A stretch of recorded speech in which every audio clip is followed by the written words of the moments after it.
အားလုံးပဲတွေ့ကြတာအားလုံးမင်္ဂလာပါကျွန်တော်တို့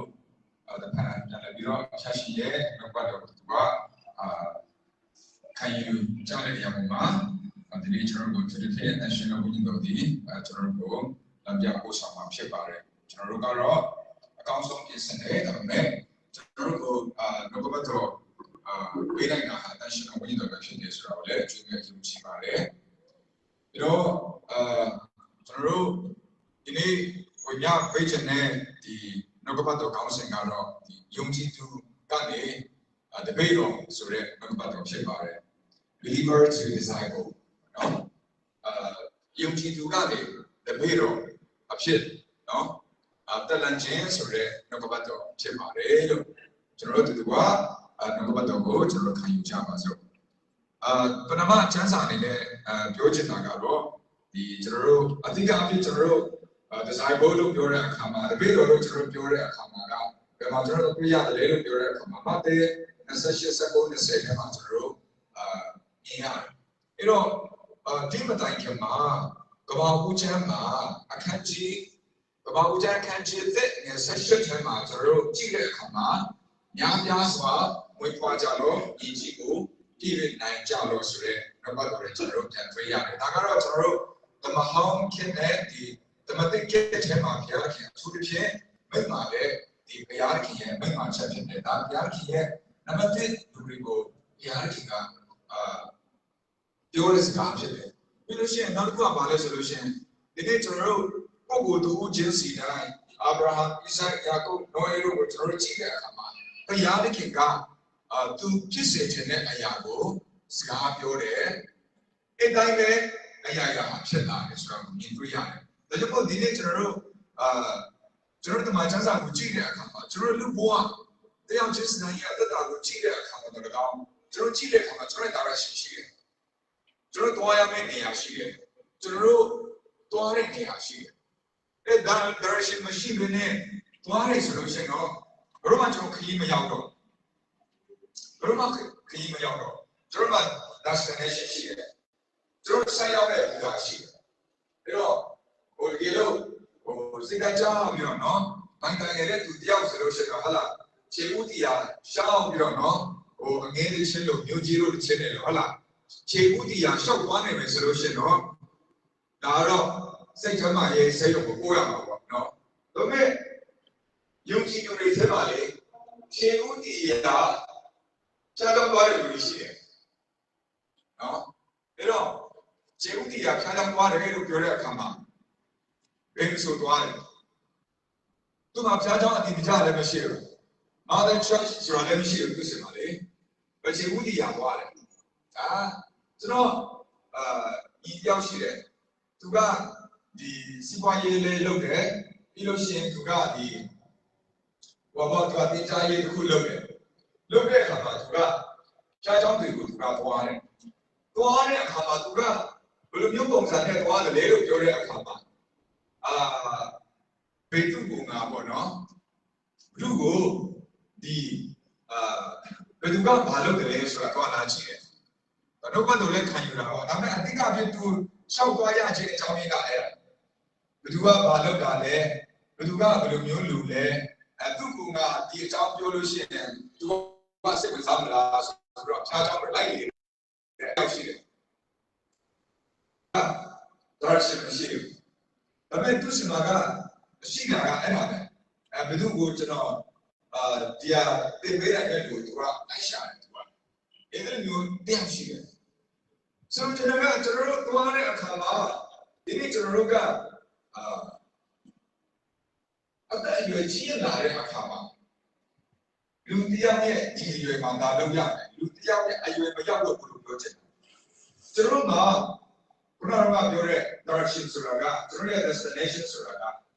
ဒီအရွယ်မှာဒီမှာကျွန်တော်ပညာရှာမဲ့အရွယ်မှာပညာရှာကြတယ်။ဥစ္စာရှာတဲ့အရွယ်မှာဥစ္စာရှာကြတယ်။ပြီးရင်ကျွန်တော်ပြင်ဆင်ယူကြတယ်။ဘဝကိုအကောင်းဆုံးကျွန်တော်ဖြတ်တန်းကြတယ်။ဒါကလူတယောက်ရဲ့သူ့ရဲ့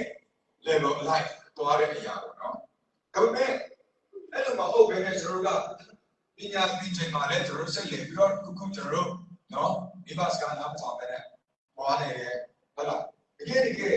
ဒီကကြုံလွန်သွားတဲ့အခါမှာလည်းဟုတ်လားကျွန်တော်တို့အနေနဲ့ဒီဥစ္စာရှောင်တဲ့အခြေမှာလည်းဥစ္စာမရှောင်နော်ဥစ္စာဘုံရင်ပြီးတော့နော်တွားလာနေတယ်အသက်ကြီးလာတဲ့အခါမှာလူတွေရှင်ယူတွေဖြစ်ဖို့မဖြစ်နိုင်ဘူးအသက်ကြီးလာလေသူများတွေယူတယ်မယ်ဟုတ်လား respected လေကျန်တဲ့ထဲမှာဆိုလို့ရှိရင်အသက်ကြီးတော့သူတို့ရဲ့အလယ်မှာထိုင်ပြီးတော့စကားပြောရတော့ဖိတ်ပေးတယ်လို့ပြောတယ်ဒါကြောင့်မို့ဘောဇာကိုဒီနော်ဘောဇာအဲ့တော့ဘောဇာကသူကဒီမြို့ရဲ့နော်တကားဝမှာထိုင်ပြီးတော့စကားပြောတယ်ပြောချင်တာကလူကြီးလို့ပြောချင်တာလူကြီးလို့ပြောသူကဆိုတော့ဒီနေ့ဘောတရားကဘာလဲဆိုတော့ကျွန်တော်တို့လူဘဝအဲ့လိုအပိုင်းခြားလေးတွေကျွန်တော်ရှိတယ်ကျွန်တော်ကဒါရရှိရှိတယ်ဒါပေမဲ့ကျွန်တော်ဘုရားကြောင့်ကျွန်တော်သွားတဲ့အခါမှာယုံကြည်သူတယောက်ဖြစ်လာတဲ့အချိန်မှာလည်း direction မရှိဘဲနဲ့ကျွန်တော်ကရှောက်သွားပြီးတော့ဖြစ်နေမဲ့ဒါကြအကျဉ်းစင်မရှိဘူးဘုရားသခင်ကျွန်တော်ကိုပြင်ဆင်ထားတဲ့အရာဘုရားသခင်ကျွန်တော်ကိုဖြစ်စေခြင်းတဲ့အရာရှိတယ်အဲ့ဒါကဘာလဲဆိုလို့ရှိရင်တော့ကျွန်တော်တို့တပိတော့ဖြစ်တယ်အဲ့တော့ကျွန်တော်တို့ခုနကကျွန်တော်ပြောသလိုယုံကြည်သူဘဝကနေတပိတော့လို့ပြောတဲ့အခါမှာကျွန်တော်တို့ကြည့်ရအောင်အဲ့တော့ကျွန်တော်တို့တပိတော့လို့ပြောတဲ့အခါမှာကျွန်တော်တို့ခရစ်တော်ရဲ့နောက်လိုက်ပေါ့နော်အယူရှင်ဆုံးပြောမယ်ဆိုရင်တပိတော့ဆိုတာကခရစ်တော်ရဲ့နောက်လိုက် disciple what is the disciple disciple is who follow Jesus no who believe Jesus အဲ့တော့ disciple လို့ပြောတဲ့အခါမှာနော်ယေရှုကိုယုံကြည်တယ်ပြီးလို့ရှိရင်ကျွန်တော်တို့ဟုတ်လားနေ့ချင်းခံတဲ့ယုံကြည်သူစဖြစ်လာတာပြောတာနော်ယုံကြည်သူစဖြစ်တာအဲ့တော့ကျွန်တော်တို့ယုံကြည်သူဆိုတာကတော့သင်ဝင်သူဟုတ်လားခရိယာဖြစ်တဲ့ believer is a Christian who got baptized by a pastor နော်အဲ့လိုပုံစံဖြစ်တယ်ဒါပေမဲ့နော်ဒီထဲမှာကျွန်တော်တို့ကြည့်တဲ့အခါမှာတပည့်တော်တို့ပြောတဲ့အခါမှာတော့ not a layman disciple is not just a layman နော် layman မဟုတ်ဘူးက layman ဆိုတာကတာမန်ယုံကြည်သူတယောက်တော့မဟုတ်ဘူး disciple ဆိုတာကဒါကိုပြောချင်တယ်နော်အဲ့ဒီတော့နောက်လိုက်ဖြစ်တယ်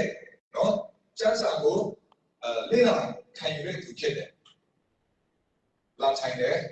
ဒီဘက်နားဝင်တယ်ဒီဘက်နားပြန်ထွက်သွားတယ်အဲ့တော့ disciple လို့မခေါ်ဘူးနော်အဲ့တော့နာခံခြင်းနဲ့အခြားသူတွေကိုကကျွန်တော်တို့ကပါလဲဆွဲခေါ်ပြီးတော့ယေရှုရဲ့တပည့်တော်ဖြစ်စေဖို့ရအတွက်ဆွဲခေါ်ပေးတဲ့သူဖြစ်တယ်နာခံတယ်လို့ပြောရတာသူရဲ့အောင်နာခံတယ်လူရဲ့စကားကိုနာခံတယ်လို့ပြောတဲ့အခါမှာယေရှုရဲ့စကားကိုနာခံတာဖြစ်ပါတယ်အဲ့တော့ကျွန်တော်တို့ရှလုကာအခန်းကြီး9အငယ်23ကိုတစ်ချက်ကြည့်ရအောင် Luke chapter 9 verse 23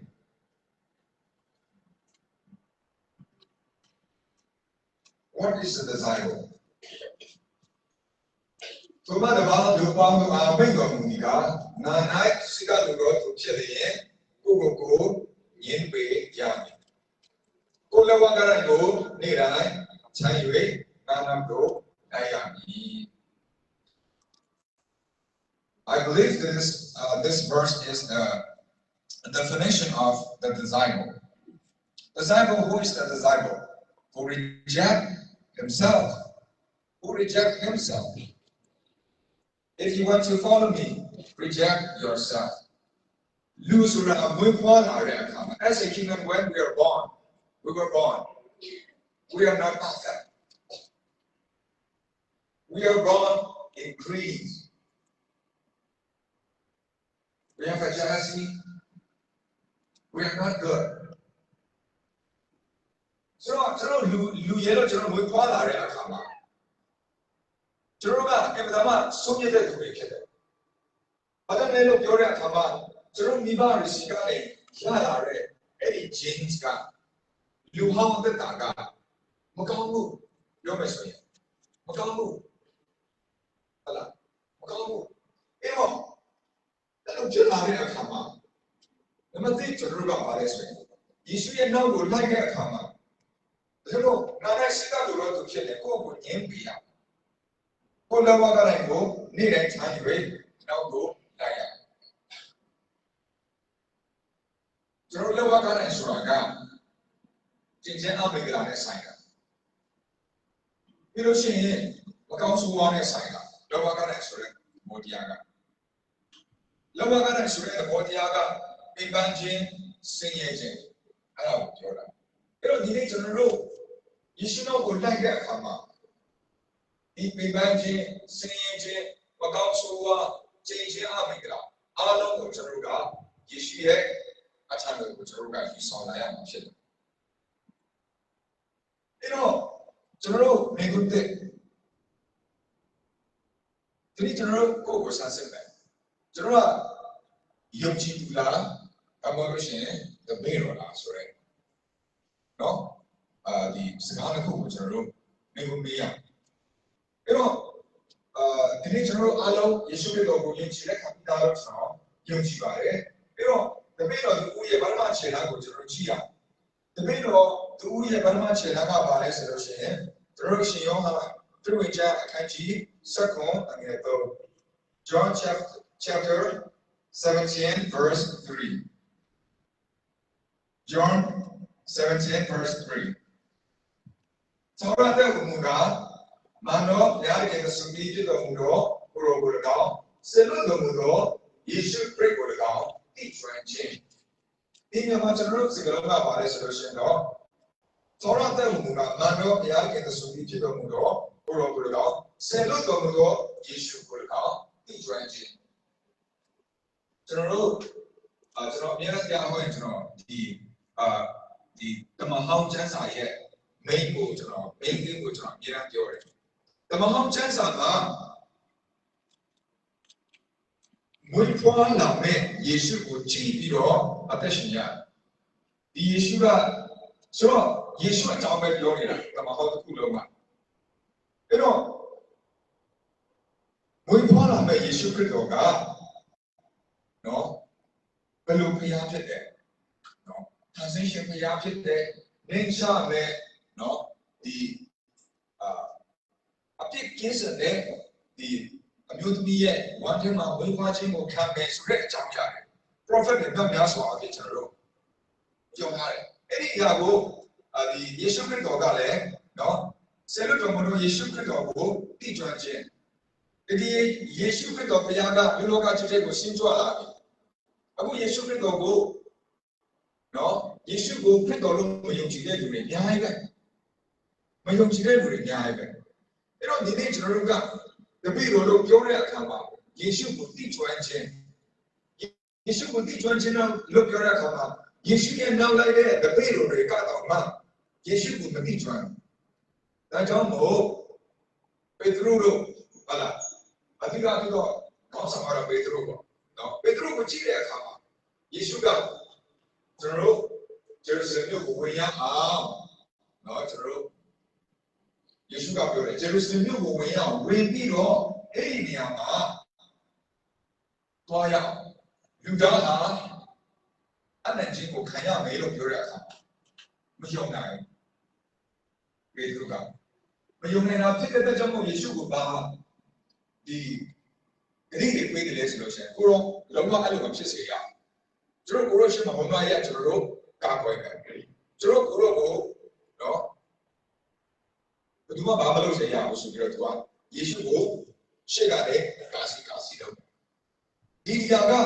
တရားရဲ့လုံးဝဖွင့်မပေးတဲ့အခါမှာယေရှုကသူဒီတကယ်ပဲနော်သူလုပ်ရမယ့်အလုပ်ကိုကောင်းကင်ကနေသူကြွလာမယ့်အလုပ်ပြီးလို့ရှိရင်တမန်ဟောင်းကျမ်းစာထဲမှာပြောပြထားတဲ့အရာတစ်ခုချင်းစီတိုင်းညအချိန်မှာဆိုတကယ်ညအချိန်ပုံမှန်အချိန်မှာဆိုတကယ်ပုံမှန်အချိန်မှာယေရှုခရစ်တော်ဘုရားကနော်သူ့ရဲ့အမှုကိုသူလုပ်ဆောင်သွားတာဖြစ်တယ်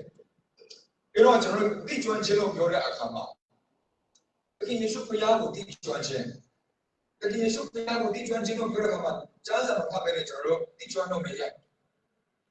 နှုတ်ကပတ်တော်နာမထောင်ပေးကျွန်တော်တိကျွမ်းလို့မရဘူးစုတောင်းခြင်းမရှိဘဲနဲ့ကျွန်တော်တို့တိကျွမ်းလို့မရဘူးယုံကြည်သူတယောက်နဲ့တယောက်အသက်တာတိဆောက်ခြင်းအဖြစ်မှာမဟုတ်လို့ရှိရင်တိဆောက်လို့မရဘူးတိကျွမ်းလို့မရဘူးခရစ်တော်နောက်မလိုက်ဘဲနဲ့ခရစ်တော်ကိုတိကျွမ်းဖို့ဆိုတာကမဖြစ်နိုင်ဘူးဘာမှမဖြစ်နိုင်ဘူးဒါတော့ဒီနေ့ကျွန်တော်တို့အသက်တာခြင်းမှာနော်ရှင်ရတော့တဲ့20နှစ်ချင်းမှာလည်းမပြောထားတယ်လို့ပြောတဲ့အခါမှာ ကိုလင့်ဖြာ၍နှုတ်ပတ်တရားကိုနာယူမြတာပြုတော်သူမဟုတ်တရားကိုရှင်းတော်သူဖြစ်ကြတော့ဒီကျွန်တော်အမြဲဟန်တော်ကြည့်စုရတဲ့တော့ဟာအမြဲတမ်းအုံဒီတရားကိုပြောတယ်ကျွန်တော်စံစာပြောတဲ့အခါမှာလည်းအမြဲတမ်းအုံဒီတရားပါတာဖြစ်ပါတယ်ပြီးတော့ဒီညမှာနာယုံမြတာပြုလို့သူရှင်းတော်သူဖြစ်ကြလို့ပြောတာပါတချို့ကဘာကိုနားလည်မှုလွဲတာကဘာလဲဆိုရင်တရားသခင်ကျွန်တော်ကိုလက်ခံဖို့ရအတွက်ကျွန်တော်ဒီလိုကောင်းတဲ့အချက်တွေရှင်းရမယ်ရှင်းတယ်ဆိုတဲ့အဖတ်ရှိအဲ့ဒီမျိုးပြောချင်တာမဟုတ်အဲ့တော့ယုံကြည်တော်အဖြစ်ယေရှုတော်ကြောင့်မကယ်တင်ခြင်းရတာဖြစ်တယ်ကိုယ့်ရဲ့အချစ်အားဖြင့်ငါဟာဒီနေ့ကစပြီးတော့နော်မကောင်းတဲ့အရာခုနကတော့မိခင်ဘိုက်ထဲကလည်းပါလာတဲ့ genetically ပါလာတဲ့အဖြစ်ဒုစရိုက် original sin တွေအားလုံးကိုဖေရှားပြီးတော့ဒီနေ့အဲ့ဒီအရာကိုဒီနေ့တရားသခင်ခုနကတော့လောကကချမ်းပြီးတော့ယေရှုတရားနဲ့အတူအဲ့လိုရှင်ဘောတော့ပါပြောလဲဆိုတော့ငါဒီခရစ်တော်နဲ့အတူလောကကလည်းငါအသေးခံပြီးဘုရားလည်းအရှင်တွေသူတို့ဆိုတော့ငါဒီကိုရရှင်မဟုတ်ခရစ်တော်ကြီးငါနဲ့ရှင်တော်ပြီးကိုယ့်ရဲ့လောကကလည်းကိုချမ်းပြီးတော့အဲ့ဒီချင်းတရားအားလုံးကိုယေရှုခရစ်တော်နဲ့ကျွန်တော်အသေးသတ်လိုက်တာဖြစ်ဒါကဘုရားခင်ကလုပ်ပေးတဲ့အရာဖြစ်တယ်။ဘုရားခင်ကယေရှုပြုတဲ့အရာဖြစ်တယ်။ဒီဘက်မှာရောက်လာတဲ့အခါမှာအဲ့ဒီအရာချင်းကိုကကျွန်တော်လုံးမရတဲ့အပိုင်းကိုဘုရားလုပ်ပေးတယ်။ဒါပေမဲ့ဒီဘက်အပိုင်းမှာရောက်လာတဲ့အခါမှာဘုရားကကျွန်တော်တို့ကိုတုံ့တင်ပေးတယ်၊လက်ပြပေးတယ်၊ကျွန်တော်ကိုစိုးပါတယ်။ဒါကဘုရားခင်ဆက်ပြီးတော့ကျွန်တော်ကိုရှောင်လန်းစေတယ်။ကျွန်တော်ကလေးသူငယ်ကျွန်တော်တို့သွားလာတဲ့အခါမှာရှမ်းမြန်ပါတယ်အခုနော်တို့ဂျာရဲ့ကလေးဆိုလို့ရှိရင်နော်ပရိသတ်တွေကပါဝေးလာတယ်အခုနော်ပြုံးတက်လာတယ်နော်ချစ်စရာလေးဟုတ်လားပြီးတော့ကလေးကြောင့်ဝင်ချင်းတဲ့အခါမှာသူစင်မြစင်သူဒီအရင်ကမိခင်တို့တိုက်တယ်ဟုတ်လားတဖြည်းဖြည်းနည်းမာတဲ့အဆအစာတွေဟုတ်လားလူချင်းတွေစားတဲ့အဆအစာတွေကိုသူလည်းတောင်းတလာတယ်သူကိုယ်တောင်းတလာတယ်ပြောနော်သူလည်းတောင်းတလာတယ်မိခင်တွေကလည်းနည်းစီကြည့်တယ်ဒီလိုနဲ့သူ့ကိုပြည့်စုံဆောင်ရှောက်တာတယ်နော်အခု Jeffrey ကိုကျွန်တော်ကြည့်အောင်နော်ကလေးလေး Jeffrey ကိုကြည့်မယ်ဆိုလို့ရှိရင်အခုဆိုရင်သူ့အနေနဲ့သူ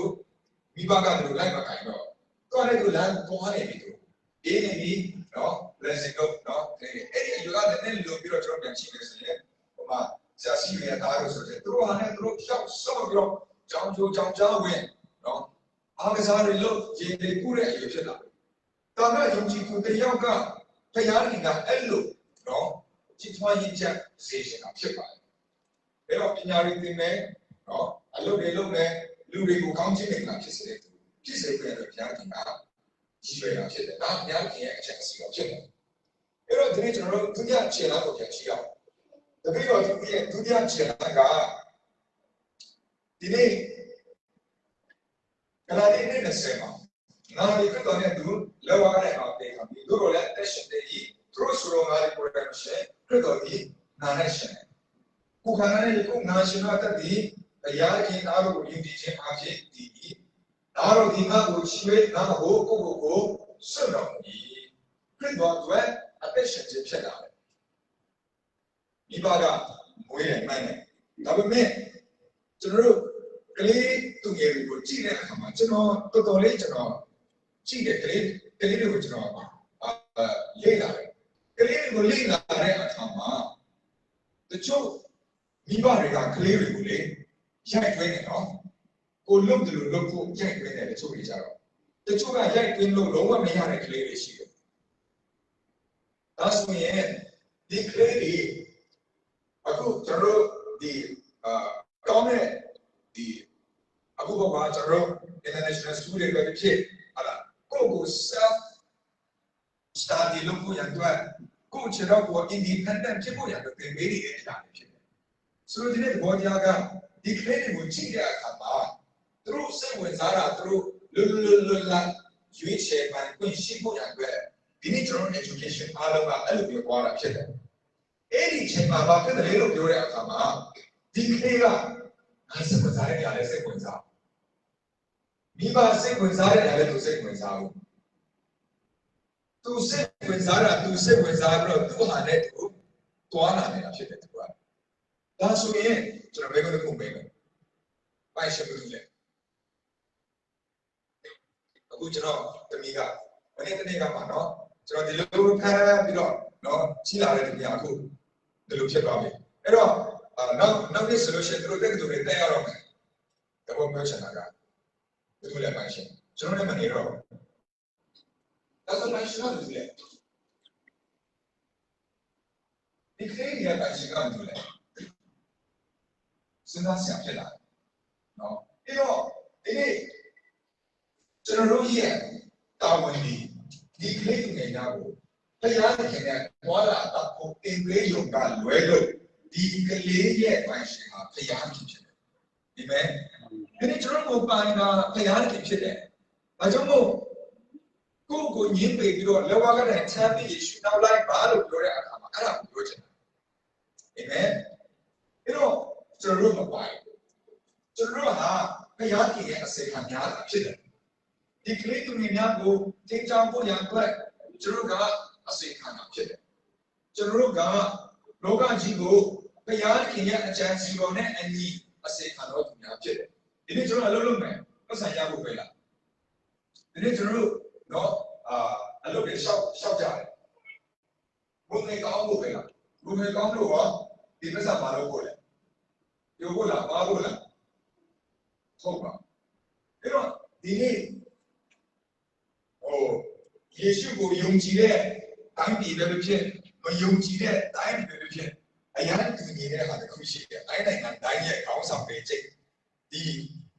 တို့ရဲ့ဒီဥပခရိယနိုင်ငံရဲ့ social ချမ်းသာကတို့ချိန်တာနော်ဒီဘုရားဘာသာတွေနိုင်ငံတွေစားနိုင်ငံတွေကျတော့တို့ရဲ့ constitution တော် evolution နဲ့နော် law ပေါ်မှာလက်တင်ပြီးတော့ချိန်တယ်အဲ့ဒါကဘာလဲဆိုလို့ရှိရင်တို့ဘာလို့ခံယူလဲလို့ပြောရတာပါနော်ဤလူသားအမိဤလူသားအဖဆိုတော့တို့ချိန်တာဖြစ်ပါတယ်နော်ဒီဟောစာတမန်တက်တဲ့အခါမှာချမ်းချိန်တဲ့အခါမှာအဲ့လိုချိန်ရနော်ဤလူသားအမိဤလူသားအဖဖြစ်တယ်ဒီလူကိုကျွန်တော်အကောင်းဆုံးအလုပ်အကျွေးပြုပါမယ်ကျွန်တော်ဟာဝန်ထမ်းတယောက်ကဖြစ်ပါတယ်အာဏာရသွားတော့သူကလည်းဖြစ်ပါတယ်နော်ဒါပေမဲ့ချိန်တဲ့အခါပြောချင်တာချိန်တဲ့အခါအဲ့လိုချိန်ရတာဖြစ်တယ်ဘိုင်းနိုင်ငံတိုင်းကအဲ့တော့ဆိုချင်တာပါလေဒီနေ့ကျွန်တော်တို့လုပ်တဲ့အလုပ်တွေတစ်ခုချင်းစီတိုင်းဒီကျွန်တော်လုပ်ဆောင်နေတဲ့အရာတစ်ခုချင်းတိုင်းဒီကဘာတူပါလေအစေခံနေတာဖြစ်တယ်ဒါလူလောကကြီးချင်းမှာ generally ကျွန်တော်ကြည့်တဲ့အခါမှာအဲ့လိုပုံစံဖြစ်တယ်ဒါပေမဲ့ကျွန်တော်ပို့ပြီးတော့ insight လုပ်ကြည့်တဲ့အခါမှာတမန်ကျမ်းစာကိုကျွန်တော်ကြည့်တဲ့အခါမှာဒီနေ့ကျွန်တော်တို့အားလုံးပါဟုတ်ပါတယ်လောကကြီးကိုအကောင်းဆုံးဘုရားခင်ဖန်ဆင်းထားတဲ့လောကကြီးကိုအကောင်းဆုံးအလုပ်ကြီးပြုနေတဲ့သူဖြစ်တယ်အဲ့ဒါကိုကျွန်တော်သိစေချင်တယ်ဒါကြောင့်မို့ခရစ်တော်အတွက်အသက်ရှင်တဲ့အခါမှာခရစ်တော်အတွက်အသက်ရှင်ခြင်းလို့ပြောချင်တယ်အဲ့ဒါကိုပြောလို့ချင်တာဖြစ်ပါတယ်ဒီနေ့ကျွန်တော်တို့ကြာရှုံးတယ်အခါတည်းကြာလို့ရှိရင်ဝမ်းနေတယ်ပူဆွေးတယ်ကျွန်တော်တို့ငွေကြေးမလုံလောက်ဘူးခက်ခဲတယ်ဖြစ်ကြတယ်ကြီးဆိုင်ကြတယ်ဒီအရာတွေဟာဒီနေ့ကျွန်တော်တို့လူတိုင်းကြုံတွေ့ရတဲ့အရာပါလို့ပြောလို့ရှိရင်ကောင်းခေးစရာကောင်းမရှိတော့ပါဘူးဒီနေ့ကျွန်တော်တို့လူလောကကြီးတွေကနေထွက်သွားမဲ့အချိန်မှာဒီနေ့တရားခင်ရဲ့အစေကိုမခံဘဲနဲ့ထွက်သွားရတာတော့ဝမ်းနည်းစရာကောင်းတာတော့မရှိဘူးဒီနေ့ကျွန်တော်တို့ကိုဆွေးတာအစမရှိတဲ့ခါမှာခဏလေးလေဟုတ်တယ်ပေါ့လားကျွန်တော်လည်းလုပ်လို့ရှိရင်အစပြန်ရတာလေဒါပေမဲ့တရားခင်ရဲ့သာသနာ့ထဲမှာမပါဝင်ဘဲနဲ့ကိုဆုံးသွားတဲ့အချိန်တွေကိုကျွန်တော်ပြန်ရတယ်ဖြစ်နေတော့ဒါအင်္ဂမအရေးကြီးတယ်ဒါကြောင့်ဒီတော့အသက်ရှင်ခြင်းယေရှုခရစ်တော်ဘုရားကဂရိရှနာဝိညာဉ်ထဲမှာသူဆုတောင်းတဲ့အခါမှာဒီစကားလုံးအရင်ပဲတော်ကြည့်ရမဿဲ26:39ထဲမှာကျွန်တော်အလိုအတိုင်းမဖြစ်ပါစေနဲ့ကိုရောအလိုအတိုင်းဖြစ်ပါစေတော့ဟုဆုတောင်းတော်မူ၏ကျွန်တော်အလိုတိုင်းမဖြစ်ပါစေနဲ့ကိုရောအလိုတိုင်းကိုရောအလိုရှိတဲ့အတိုင်းဖြစ်ပါစေဟုဆုတောင်းတော်မူ၏ကျွန်တော်ဒီအပိုင်းမှာကျွန်တော်အဲ့လိုမြင်ရအဲ့တော့ဘုရားကျွန်တော်ကိုဖြစ်စေခြင်းတဲ့အရာကိုကျွန်တော်တို့ရှောင်ပြီးတော့လေ့လာပြီးတော့အသက်ရှင်ခြင်းကိုဆိုလိုချင်တာဖြစ်ပါတယ်နောက်တစ်ခုကဒီချက်မှာတစ်ဆက်တည်းဒုတိယချက်အထဲမှာလောကကိုအောင်မြင်ခြင်းဖြစ်တယ်ဒီလိုဒီလောကတိုင်းဘ လောကဆင်းရဲကိုခံရကြလိမ့်မယ်ဒီမှာကျမ်းစာကလောကကြီးမှာလောကဆင်းရဲယေရှုကိုယုံကြည်ရင်လောကဆင်းရဲမရှိတော့ဘူးလို့ဒီမှာကျမ်းစာဘယ်တော့မှမပြောပါဘူးဒီမှာကျမ်းစာပြောတာကအယံနေကြတယ်လောက၌ဆင်းရဲဒုက္ခကိုခံရကြလိမ့်မယ်တို့တော့လည်းမစိုးရိမ်နဲ့တဲ့မစိုးရိမ်နဲ့ငါဒီလောကကိုအောင်ပြီးခုမဲ့တော်မူပြီရှိရတာခံ16နဲ့33ထဲမှာကျွန်တော်မြင်တွေ့ရအဲ့တော့ယေရှုရဲ့အလိုအတိုင်းဘုရားရဲ့အလိုတိုင်းအသက်ရှင်လာတဲ့အခါမှာမှန်တဲ့ဒုက္ခဆင်းရဲတွေအများကြီးကြုံတွေ့ရပါတယ်ဒါပေမဲ့မစိုးရိမ်ဖို့ကပါလဲလို့ပြောတဲ့အခါမှာတမန်ကျမ်းစာကကျွန်တော်ပြောပြီးထားတဲ့အရာကငါဟာလောကကိုအောင်ယေရှုဟာလောကကိုအောင်တဲ့သူဖြစ်တယ်ဒီနေ့ကျွန်တော်ဟာလည်းလောကကိုအောင်တဲ့သူဖြစ်တယ်အဲ့တော့နောက်တပိတော့သူရဲ့ကျွန်တော်ဒီတတိယအခြေခံကိုကျွန်တော်ကြည့်ရအောင်နိတိမောတဲ့အခန်းကြီးနဲ့အနေနဲ့ထဲမှာဒီလိုပြောထားတယ်နိတိမောတဲ့အခန်းကြီးနဲ့အနေနဲ့ထဲမှာတဲ့အခါအများရှိနေနဲ့ငါထန်တဲ့ကြားရပြီးတော့အရာတို့ကိုသစ္စာနဲ့ပြည့်စုံ၍သူတို့ဘာလို့ကိုတုံတင်ချင်တာသတ်ဆုံးနိုင်တော့သူတို့နိုင်အပ်ပြီးတော့ဒီနေ့ခရိယံမှာကျွန်တော်ခေါင်းရကကျွန်တော်ညာဟုတ်ဆဲလုပ်တဲ့အခါမှာလည်းကျွန်တော်ရှင်းပြတယ်ယုံကြည်သူမှာဘုရားယုံကြည်သူဆိုတာတဲ့ဘုရားကြောင့်လာတဲ့လူတွေထဲမှာနှမျိုးနှစ်စားရှိတယ်နှမျိုးနှစ်စားရှိတယ်အဲ့ဒါကဘာလဲလို့ပြောတဲ့အခါမှာနံပါတ်1လူကဒီခရိယံတော်ဖြစ်တယ်နိချေခံပြီးတယ်ခရိယံတော်ဖြစ်တယ်မိဘတွေလည်းခရိယံပဲဒါပေမဲ့သူဖျားကြောင့်တက်တယ်ဖျားကြောင့်ကနေပြန်သွားတဲ့အခါမှာပုံမှန်ပဲလူတကယ်ချင်းနဲ့နော်သွားတယ်အရက်ဒေသတော့တယ်ပုံမှန်ပဲသူရဲ့ life ကဆေးဆူခြင်းအခါဆေးဆူလိုက်ဟုတ်လားအဲ့လိုနဲ့သူသွားလာတယ်နော်အဲ့ဒီသူကိုကြားတော့လေစာရဏတွေးဆောင်ဆရာမလို့တမန်ယုံကြည်နော်တမန်ခရိယံအမိခခရိယံလို့ပြောပါဆိုစာရဏသူကိုတွေးဆောင်ဆရာမလို့အဲ့တော့သူကဘာလို့လဲဆိုဒီခရိယံရဲ့ဒီ routine ထဲမှာသူရှိနေတာဖြစ်တဲ့အတွက်ကြောင့်မို့ခရိယံပြောင်းလုပ်တယ်လို့မျိုးဥပမာပွဲလမ်းတဲ့လူရှင်သူခရစ်စမတ်ရဲ့ရှိလို့ရှင်သူလာတယ်လုပ်ပေးဆရာရှိတဲ့အားတွေလုပ်ပေးတယ်ပြည်သူပြန်သွားတယ်ပြီးရင်ဘုရားကဇာတိပရိသီကအဲ့တိုင်းပဲတက်ရှင်ဒါပေမဲ့တစ်ဖက်မှာယုံကြည်သူတယောက်ကလောဘတော်ကိုနားဆောင်တယ်နော်စစ်မှန်သောယုံကြည်သူကလောဘတော်ကိုနားဆောင်တယ်သူလေ့လာတယ်နားဆောင်တဲ့အခါမှာဒီလောဘတော်ကဒီလိုပြောတယ်သူအမှုကိုသူရင်ဆိုင်ရတယ်ဒီလောဘတော်အဖြစ်ကျွန်တော်ဒီလိုကြားထားတယ်အဲ့တော့ကျွန်တော်ဒါကိုလုပ်လို့မရဘူးဥပမာတကယ်ချင်းတွေကကျွန်တော်ကိုထိုင်အောင်တွေးဆောင်တာအမျိုးမျိုးနော်အဲ့တော့နံပါတ်1လူကသူကဘုရားကိုတမန်ယုံကြည်သူပဲဒါပေမဲ့သူကဘုရားရဲ့လူမဟုတ်တဲ့အတွက်ကြောင့်မို့ဘုရားကသူ့ကိုစုံစမ်းဆရာလည်းမလိုဘူးစစ်ကြောဆရာလည်းမလိုဘူးသူကစာရဏသားပဲဖြစ်နေတာကိုဒါပေမဲ့အပေါ်ရကြည့်မယ်ဆိုရင်သူကခရိယံပဲအဲ့ဒီသူကတွေးဆောင်ဆရာလည်းမလိုဘူးအဲ့ဒီသူကကျေးဇူးနာကိုရတယ်လို့လိုအပ်တယ်ဒါပေမဲ့ဒုတိယလူကယုံကြည်သူတယောက်ဖြစ်တယ်ဒါပေမဲ့သူဒီဘုရားသခင်ရဲ့သူတင်ခြင်းဆုံးမခြင်းကိုသူနေတိုင်းခံရတယ်နေတိုင်းခံရတယ်ခဏကပြောတယ်လို့သူဆိုင်တိကိုသူဖေရှားပြီးပြီဒါပေမဲ့သူစရိုက်လုပ်ဖို့ရတဲ့အနေနဲ့သူဒီသူဆောင်ခံရအောင်မှာဖြစ်တယ်ဘာကြောင့်လဲဘုရားကကျေးမှာမထုတ်ခါနေတာကျွန်တော်တို့ကကိုယ်တိုင်ယေရှုနဲ့ဘုရားနဲ့တွာလာတဲ့ experience လို့ခေါ်တဲ့အတွေ့အကြုံတွေကိုကမ္ဘာသူကိုကြားနေပြီးတော့ဝင်ခပေးတာဖြစ်တဲ့ဒီလူကသူရသူကအဲ့တော့ကျွန်တော်ကြည့်တဲ့အခါမှာတရားသားနဲ့နော်ဇာတိပရိလူနဲ့ဝိညာဉ်ပရိလူကအဲ့ကမှာကျွန်တော်တို့အရောက်ဖြစ်သွားပြီအဲ့တော့ဒီနေ့ကျွန်တော်တို့ ဒီဝိညာဉ်လူဖခင်ရဲ့တပည့်တော်ယေရှုရဲ့တပည့်တော်ဖြစ်စေဖို့ရတဲ့ဖခင်ရဲ့အလိုတော်ရှိလို့ဒီအလိုတော်ရှိတဲ့သူဟာဒုတိယလူဖြစ်တယ်ဆိုတော့ကျွန်တော်မြင်တွေ့ရတယ်။ဒါကြောင့်မို့ဒီနေ့ကျွန်တော်တို့နော်အသက်ရှင်တဲ့အခါမှာကျွန်တော်အသက်ရှင်တဲ့အခါမှာကျွန်တော်ရဲ့